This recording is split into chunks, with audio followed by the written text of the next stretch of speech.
간단하게만 소개를 드리고 시작을 하겠습니다. 저는 주식회사 MNP의 대표를 맡고 있는 정현섭이라고 합니다. 반갑습니다. 오늘 제가 여러분한테 말씀드릴 거는 변액보험 도대체 펀드 변경을 어떻게 할 것인가에 대한 걸 주제로 오늘 말씀을 드릴 거고요. 저는 이 말씀을 2008년부터 시장에서 드리고 다녔습니다. 그래서 들어보신 분들도 꽤 계실 것 같기는 한데, 그 2008년 이후로, 여러분한테처럼 이렇게 프로그램 가지고 설명도 하고, 그 다음에 제 코드 가지고 영업도 하고 있습니다. 왜냐하면 제가 이거를 FC분들한테 드리는 말씀하고, 제 고객들한테 드리는 말씀하고, 근본적으로 다를 게 없기 때문에, 현장에서 저도 영업을 하면서 계속 이 말씀을 드려온 거죠. 지금 이제 만 6년이 좀 넘었는데, 그동안 이 한 가지를 가지고 현장에서 어떻게 적용시켜 왔는지를 한 3시간 정도에 걸쳐서 여러분들한테 자세하게 하나씩 말씀을 드리도록 하겠습니다. 자, 먼저 변액보험은 이런 입장인 거죠. 오늘 제가 아침에 일어나서 페이스북을 보다가 그런 단어가 나오더라고요. 축구장의 멍청이들, 바보들, 뭐 이런 단어 혹시 들어보셨나요? 그게 뭐냐면 다 이렇게 앉아서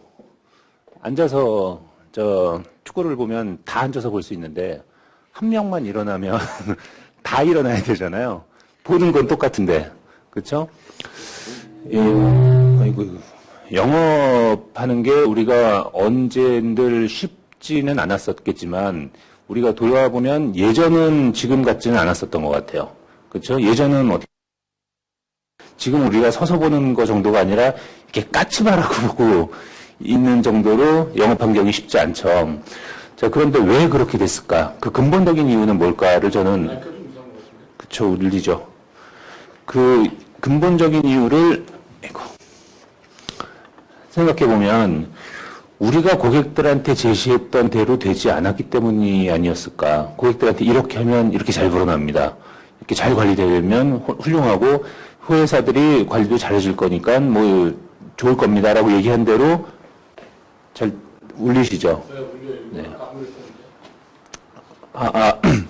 그대로 잘 되었으면 우리가 이렇게 고민하지 않으셨을 텐데, 그러다 보니까 이제 또 법인 쪽 어차피 가능성도 또 분명히 크지만 이렇게 하셨던 거죠. 그래서 저는 근본적으로 우리가 고객들한테 회사가 가르쳐 준 거를 앵무새처럼 반복하는 거 말고 진짜로 우리가 뭘 해야 됐을까? 뭐 이런 말씀을 드리려고 하는 거죠. 자, 처음에 저희가 이제 보통 고객하고 상담할 때도 뭘로 시작을 하냐면 이런 걸로 하는 거죠. 많은 분들이 변액보험에 대해서 이렇게 생각하시잖아요. 이렇게 말씀하셔 왔죠. 그동안 변액보험은 주식형, 채권형 여러 펀드가 있는 상품인데 내가 시장에 올라갈 때는 주식형 들어갔다가 빠질 때는 채권형으로 빼놓으면 올라갈 때는 좋고 빠질 때는 지킬 수 있어서 굉장히 좋은 기능을 가지고 있는 좋은 상품입니다라고 얘기했지만 우리도 고객들한테 주식형으로 사세요, 파세요 얘기를 못했죠. 왜냐하면 주식형으로 들어가라고 그랬다가 빠질까봐, 채권형으로 빼라고 그랬다가 올라갈까봐 두려우니까. 그걸 누가 알겠어요? 그런데 이거를 파는 사람도 못한 거를 일반 고객들은 이거 어떻게 하냐는 거죠. 말도 안 되는 소리인 거죠. 근데 일반인들한테 그럼 알아서 하세요? 이게 안 되는 거죠. 그래서 8년, 9년, 10년이 되도록 뭐 조회보면 이제 막 원금 되어가고 막 이러니까 다 욕먹고 고객들 번호, 전화번호가 핸드폰에 뜨면 막 두려워하시고들 그러신 거잖아요. 그래서 저희는 맨 처음에 시작을 이런 걸로 하는 거죠. 변액보험도 그렇고 투자도 그렇고 대부분 FC분들 일반인들 다 할 거 없이 뭐라고 보통 생각을 하시냐면 이 변액보험 펀드 변경 위험관리 이런 거를 내가 해야 되나? 이런 건 펀드 매니저가 해야지, 회사가 해야지, 이런 생각들을 대부분 하시잖아요. 내가 직접 할 게 아니라 간접 투자하느라고 나는 지금 운용보수를 내고 있으니까. 자, 그러면 이제 그 부분을 깨고 시작하는 걸로 저희가 보통 가는데 고객이랑 같이 네이버를 들어옵니다. 저희는 이제 가능하면 모든 걸 말보다 눈으로 보여주면서 하자는 입장이기 때문에 증권 매뉴얼을 들어갑니다. 그래서 검색창에다가 클릭해놓고 고객한테 처음에 대놓고 물어보고 시작하는 거죠. 자, 어떤 국내 주식형 펀드 중에서 어떤 걸 한번 조회해 볼까요? 하고 그냥 물어보고 시작을 해요. 아무거나 알고 계시거나 해보셨거나 뭐 들어보셨던 아무거나. 자, 어떤 걸 한번 제가 조회해 볼까요? 신형 마라톤. 아이고. 한글 자판이 없네요, 이 PC는. 시정 마까지 치시면 신형 마라톤들이 쭉 뜨는데 요 중에 코드 번호 좀 빠른 거, 옛날 거, 최근 거는 볼 필요 없으니까. 자, 클릭을 해볼게요. 자, 이렇게만 보면 뭐가 뭔지 잘 모르시겠지만 코스피랑 5년을 클릭해보는 거죠. 이렇게 보시면 빨간 게 시장이었고 초록색이 이 펀드의 성적표인 거죠. 보시면 근본적으로 폭이 다를 뿐이지 방향성 자체는 올라갈 때 올라가고 빠질 때 같이 빠지잖아요. 여기도 그렇고. 그렇죠? 그러면 올라갈 때는 좋지만 다 좋지만 시장이 떨어질 때 내 돈도 다 이렇게 똑같이 날려먹으라고 펀드 가입하는 사람이 누가 있냐는 거죠. 그런 사람은 한 명도 없을 거 아니겠어요. 그런데 보시는 것처럼 같이 올라가고 같이 빠진다는 거죠. 이것도 직전 5년 이후였고 직전 3년 보시면 뭐 여기서 좀 벌어진 거죠. 직전 1년 보시면 아까 요거 보셨을 때는 신형 마라톤 되게 잘하는데 이런 생각이 드시겠지만 요거 보시면 그런 생각이 별로 안 드시죠. 이게 똑같은 펀드인데 기간에 따라서. 그렇죠? 자, 이렇게밖에 될 수 없는 이유는 근본적으로 뭐냐 하면 상품 요약 정보에 보시면 일반 주식형이고 주식에 60% 이상 들어가야 된다라고 규정이 되어 있잖아요. 그리고 펀드 매니저들이 생각하기에 앞으로 이제 시장이 막 깨져나갈 것 같아요. 되게 불안해. 와장창 깨져나갈 것 같다 그러면 주식에 있는 걸 팔아서 현금으로 가지고 있어야 고객 돈을 지킬 수 있는 거잖아요. 그런데 펀드 매니저가 생각하기에 아무리 시장이 깨져나갈 것 같다 해도 60% 이하로 뺄 수가 있나요, 없나요? 불가능하잖아요. 실제로 지금 이거는 얼마큼 들어가 있냐면 98.36% 들어가 있는 거죠. 지금 주식에. 그렇다고 그러면 앞으로 올라가면 좋겠지만 지금부터 시장이 빠지면 이 펀드가 방어를 할 수가 있겠냐는 거죠. 같이 올라가고 같이 빠질 수밖에 없는 구조라는 거죠. 제가 왜 이거를 자 어떤 펀드를 한번 조회해 볼까요? 라고 대놓고 처음에 여쭤봤냐면요. 다 똑같기 때문에 그렇습니다. 어떤 펀드 할 거 없이 국내 주식형 펀드들 다 그래요. 우리는 보통 그렇게 생각하지 않잖아요. 뭐 그럼 누가 잘하나 이런 생각도 하고. 자, 이것뿐만이 아니라 작년에 제일 핫했던 신형 고배당 뭐 이거는 정말 미래에셋 디스커버리는 말도 못합니다. 미래에셋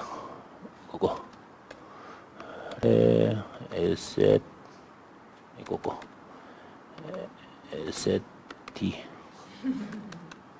셋 이게 한글 자판이 없어요. D 미래에셋 디스커버리는 국민 펀드였었잖아요. 대한민국에 모르는 사람이 하나도 없었던 보시면 어이상실 이게 시장이고 이게 펀드인 거죠.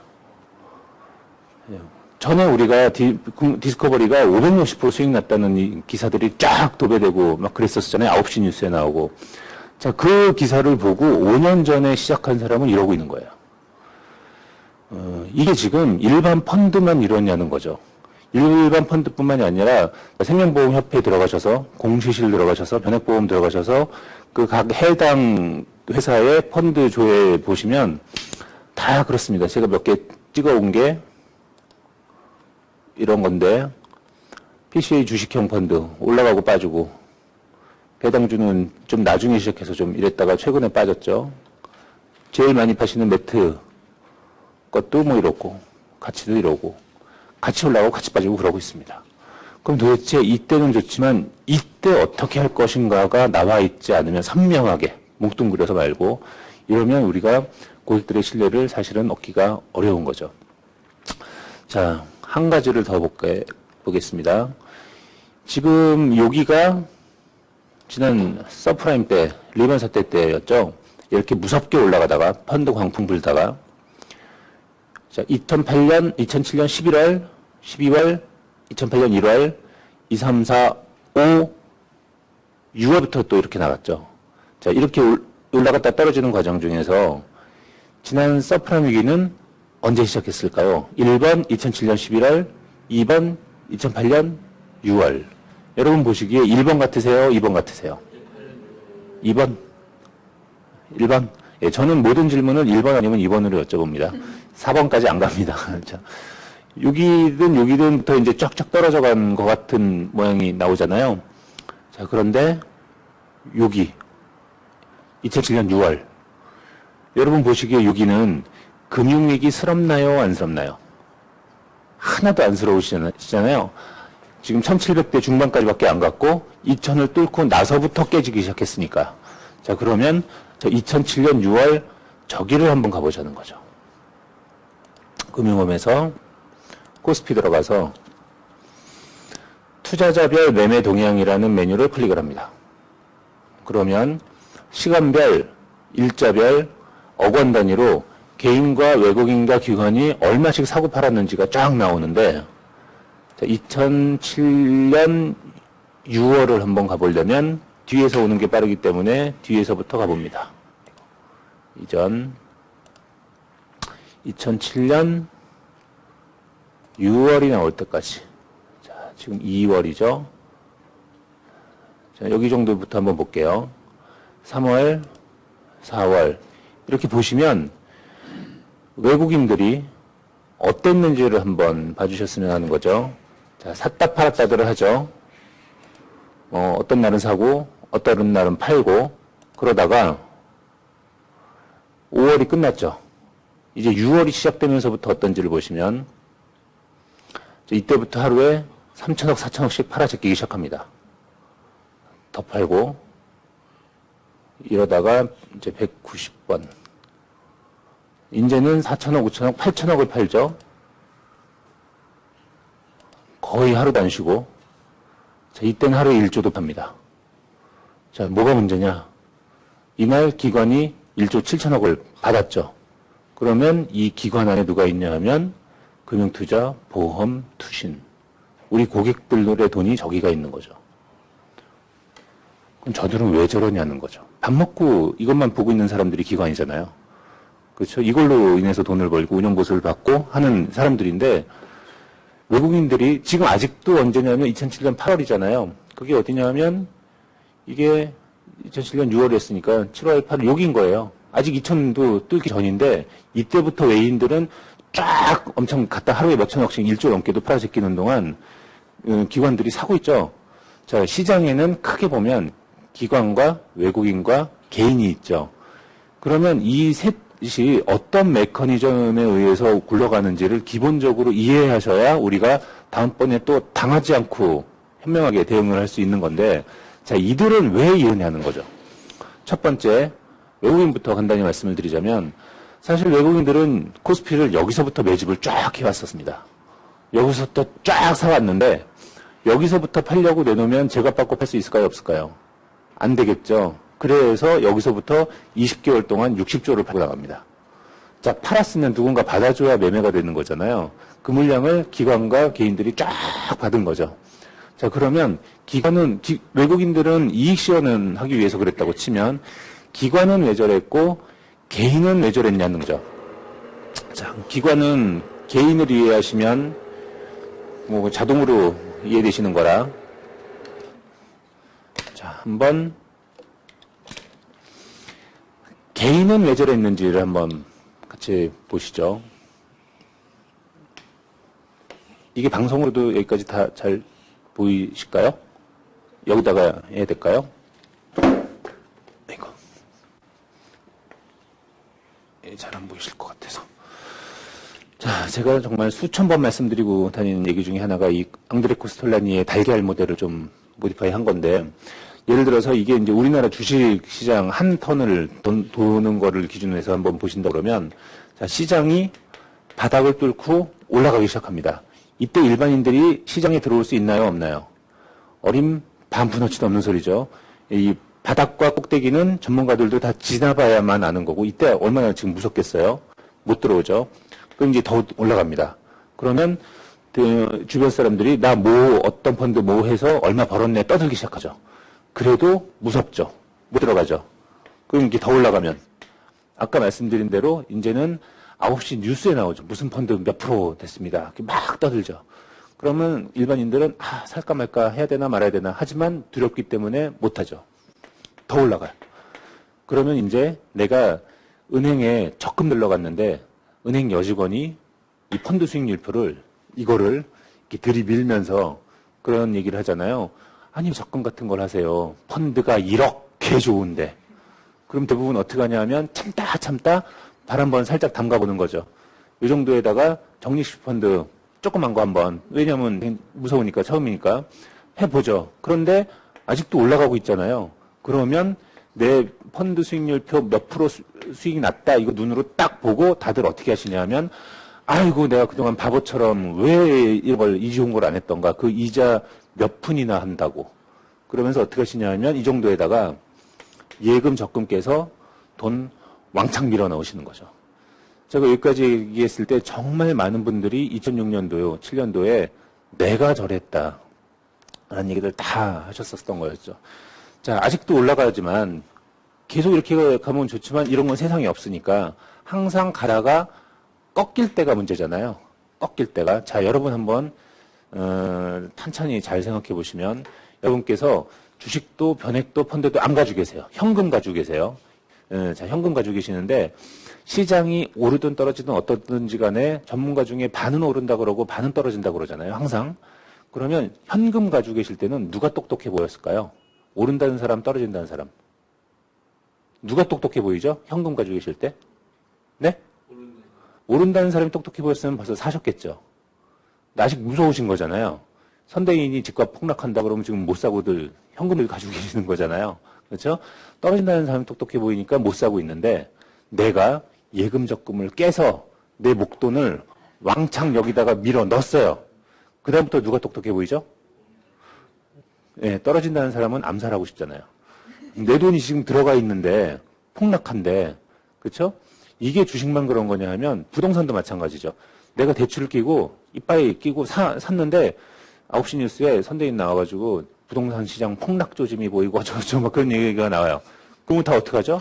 바로 채널 돌려버리잖아요. 그따위 소리 듣기 싫죠. 그렇죠? 그 내 돈이 들어가기 전과 후에 내 마음이 어떻게 달라지는지, 내가 어떤 정보를 선택적으로 받아들이는지, 그거를 내가 나를 볼 수 있는 게 정말로 투자 수익률에 훨씬 더 직접적인 영향을 끼칩니다. 지식 이런 거보다도 오히려 내가 지금 쫄고 있는지, 내가 지금 욕심내고 있는지, 이런 거를 한 발 떨어져서 보실 수 있는 게 정말 더 큰 영향을 끼치는 거죠. 자, 가다가 꺾였다고 해서 여기서 이거를 이익 실현해서 팔고 나갈 수 있는 사람 현실적으로 그닥 없죠. 자, 그러다가 산 가격 이하로 떨어져서 원금이 깨지면 더 못 팔죠. 이게 어떤 돈인데. 그러다가 시장이 더 날아가면 이때부터는 비자발적인 장기 투자자가 되시는 거죠. 이거 원금 될 때까지 10년이고 20년이고 절대 못 찾아. 이랬던 분들이 대부분 현실적으로 어디서 던져버리고 나가시냐 하면 시장이 더 날아가서 업계 용어로 거리가 피바다가 되면 이때부터는 이제 막 18 욕하면서 다 이거라도 건져야 되겠다는 마음에 던져버리고 나가시는 게 일반적인 모습이라는 거죠. 이게 되게 이상한 얘기가 아니잖아요. 그렇죠? 자, 그러면 아까 말씀드린 대로 여기서 던져버렸을 때 이 물량을 누군가 사줘야 매매가 되잖아요. 그렇죠? 안 사주면 매매가 안 되니까 이 던져버리는 이 수많은 사람들이 이 물량을 누가 사냐는 거죠. 누가 받죠? 외인, 기관 또는 대주주. 이들은 어차피 자기 거니까. 이들이 여기서 이 물량들을 싼 값에 받죠. 그래서 이들은 여기다가 파나요? 그렇지 않죠. 예, 어디다 파냐면 이런 데다 파는 거죠. 그럼 이들은 여기서 사서 여기다 팔고 개인은 여기서 사서 여기다 팔고 이게 이상한 얘기냐는 거죠. 이렇게밖에 될 수가 없는 구조라는 거죠. 왜? 사람은 생겨먹은 게 이렇게 올라간 거를 충분히 보지 않으면, 증거를 충분히 보지 않으면 무서워서 못 들어가요. 즉 우리는 대부분 뒷북을 칩니다. 오르는 것도 떨어지는 것도. 그 다음에 이렇게 무서운 증거를 보고도 더 이상 남아있지 못하고 던져버리고 나올 수밖에 없게 만들어져 있다는 거. 생겨먹은 게 그렇다는 거죠. 사람은. 아까 제가 착시 현상 보여드렸지만 여러분들이 속게끔 만들어져 계시잖아요. 그렇죠? 내 눈도 그렇고 내 마음도 그렇고 그렇기 때문에 내가 잠깐만요. 내가 기분 따라 했다가 남 따라 했다가는 돈을 벌 수도 있고 못 벌 수도 있는 게 아니라 돈을 날릴 확률이 훨씬 크다는 거죠. 여러분 진짜로 그렇지 않습니까? 네. 그래서 다시 돌아와 보면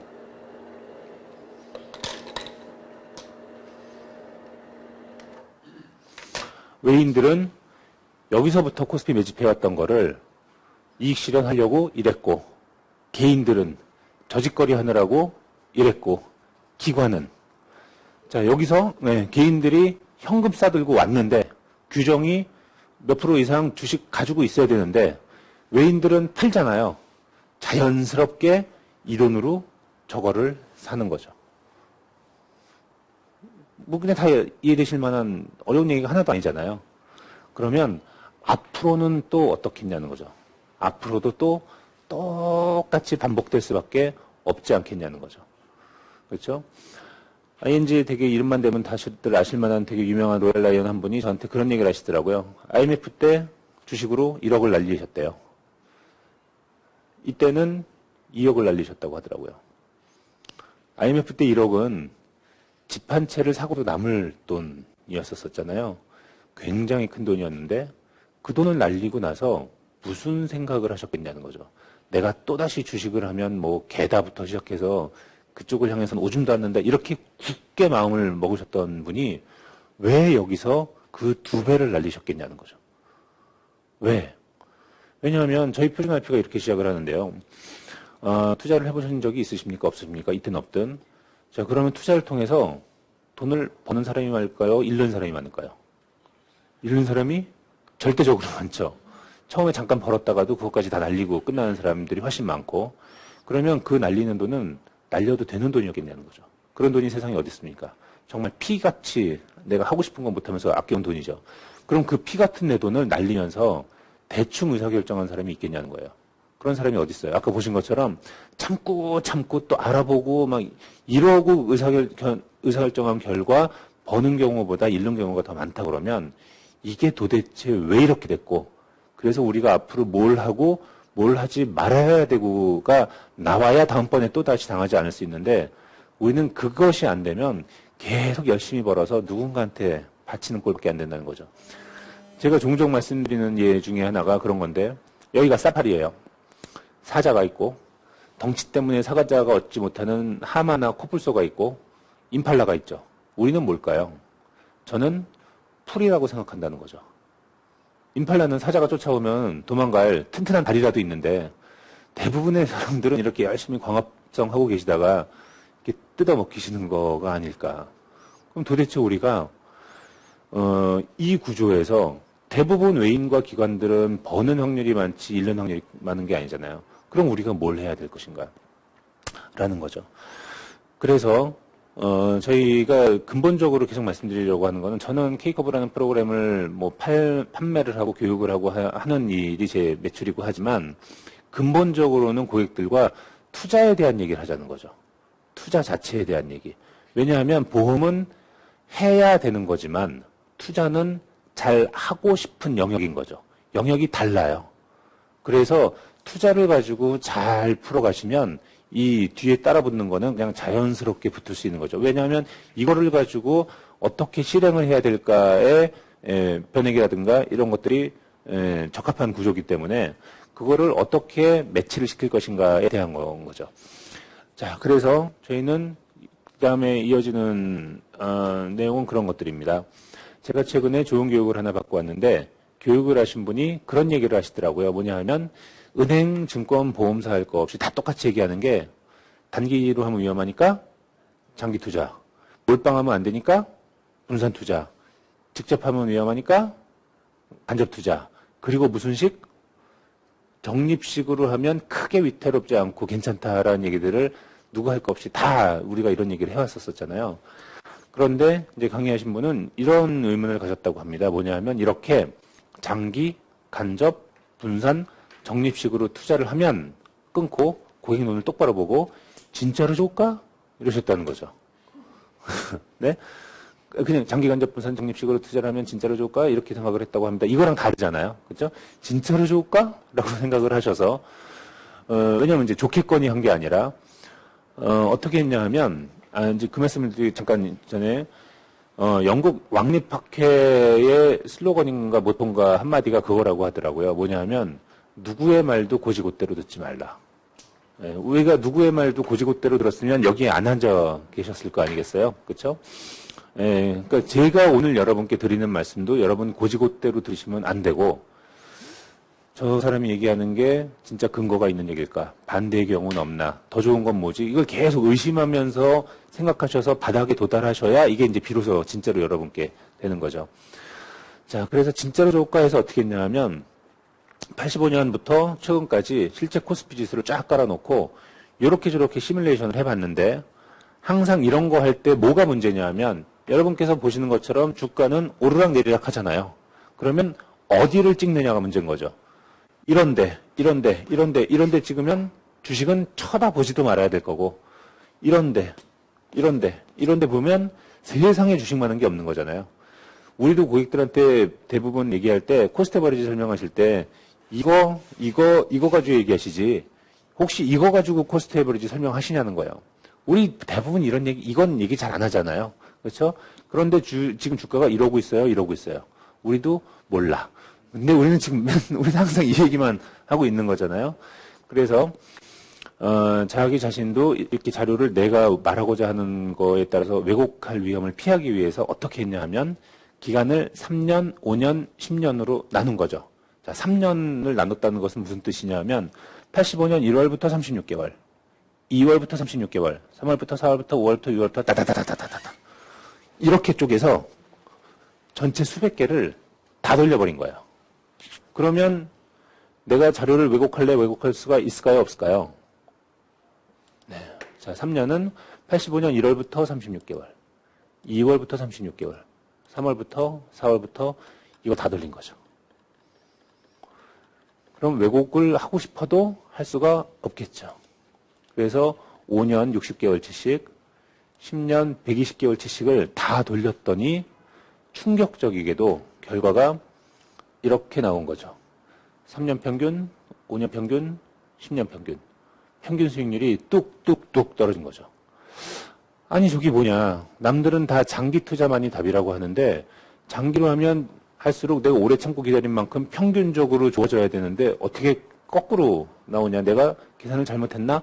아무리 다시 돌려봐도 결과는 똑같이 나온 거죠. 그래서 그 원인을 찾으려고 시작했던 게 오늘 제가 여러분께 보여드릴 K커브라는 거의 시작이었었다는 건데, 자, 그 원인은 두 가지였습니다. 앞에 나와서 하실 때 두 가지 이렇게 하시면 안 되는 거 아시죠? 왜냐하면 첫 번째 이렇게 되니까 이거부터 첫 번째 하시면 됩니다.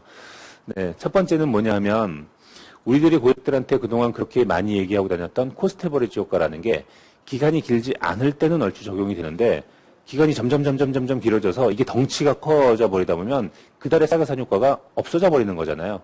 자, 그걸 이제 어떻게 보여드리냐 하면 저희는 가능하면 다 보여드리지 않는 거니까 자, 거치 1억과 월납 100만 원. 자, 1억을 가지고 여기서 사서 그냥 지금까지 있었습니다. 그럼 어떻게 되냐 하면 내 적립금 추이는 코스피 추이랑 겹쳐지게 되겠죠. 달라지면 이상하니까.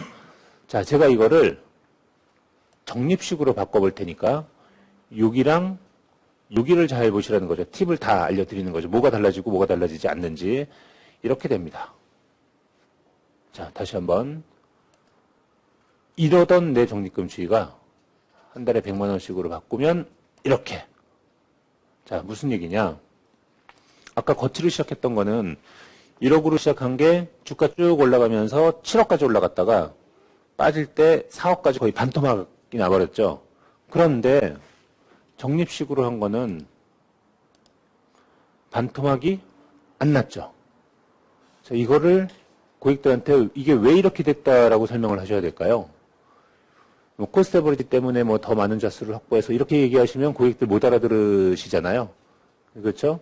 그러니까 저희는 항상 고민하는 게 고객들이 내가 어떻게 표현을 해줘야 정말 잘 이해를 할 수 있을까. 아무것도 모르는 분들도 그런 건데 저희는 어떻게 표현을 하냐면요.